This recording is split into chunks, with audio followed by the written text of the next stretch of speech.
It's no secret that India and Indonesia have been surging forward with their economies, but which one is the emerging economic giant? In this video, we shall be exploring the economy of both countries and why they are the perfect contenders in a race for economic supremacy. Welcome to Simply Economics. Make sure to subscribe to this channel so you can get the latest updates across the world.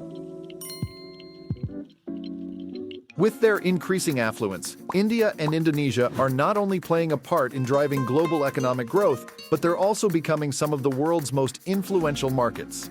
In this video, we shall examine how these emerging giants are both perfectly positioned in a race for economic supremacy. In 2013, India and Indonesia gained notoriety as part of a group known as the Fragile Five emerging market economies, heavily reliant on foreign investment for growth. However, their fortunes have dramatically reversed over the past decade. Today, these two Asian nations are seen as emerging stars on the global stage, presenting promising prospects amidst a challenging economic landscape.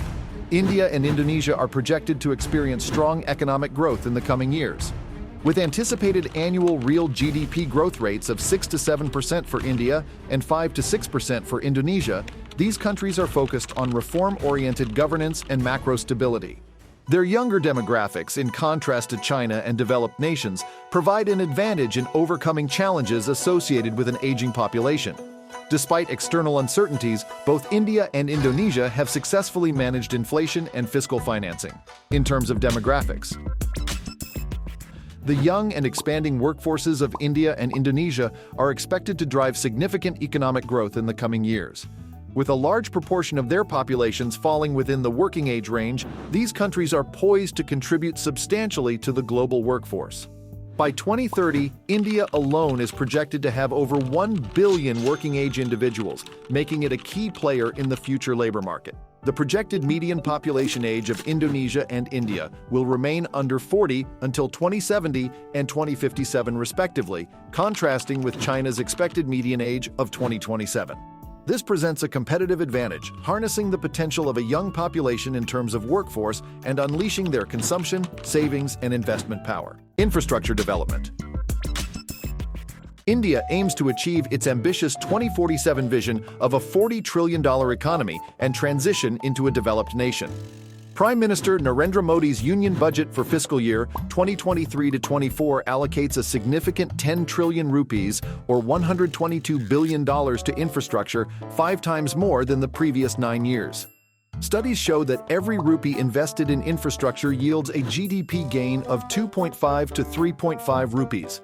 Since assuming leadership in 2014, Indonesia's President Joko Widodo has placed a strong emphasis on infrastructure development. Under his administration, significant progress has been made, including the construction of over 2,000 kilometers of toll roads, 5,500 kilometers of non-toll roads, 16 airports, 18 seaports, and 38 dams. These efforts reflect a commitment to improving the country's transportation and connectivity. Structural reforms.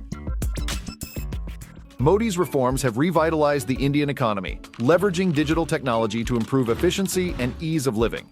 Key principles like public goods, trust-based governance, and private sector partnerships have guided these reforms, driving innovation and foreign investment through Make in India. Sectors such as railways, defense, insurance, and medical devices have seen significant growth.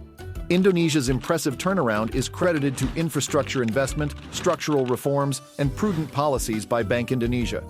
Strong exports and the commodity boom have bolstered economic resilience and reduced the current account deficit. Currency stability has been maintained through measures like the domestic, non-deliverable forward foreign exchange program. Government reforms have attracted more foreign direct investment by easing restrictions for foreign investors and improving the business environment. Transforming global value chains. India and Indonesia are poised to benefit as global companies adapt their manufacturing and supply chain strategies to build resilience in a fragmented world. India's services exports, particularly in IT and business process outsourcing, have been driving overall export growth.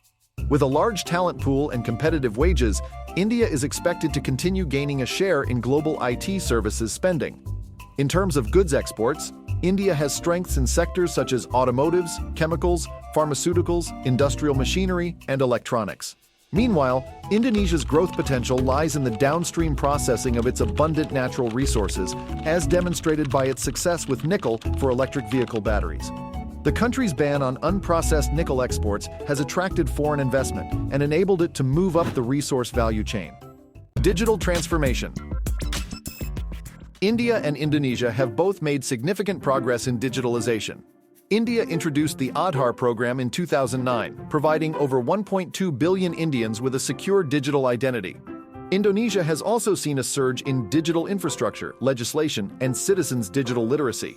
These advancements have fueled the growth of both countries' digital economies, benefiting MSMEs and contributing to overall GDP. Implications for investors.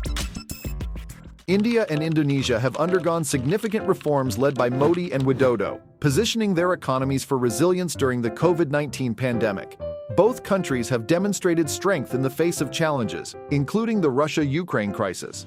For both countries, positive developments suggest potential for currency appreciation, growth outperformance, and increased capital inflows. Thanks for watching, guys. If you enjoyed this video, please make sure to give it a thumbs up and hit that subscribe button so you don't miss out on any of our future content.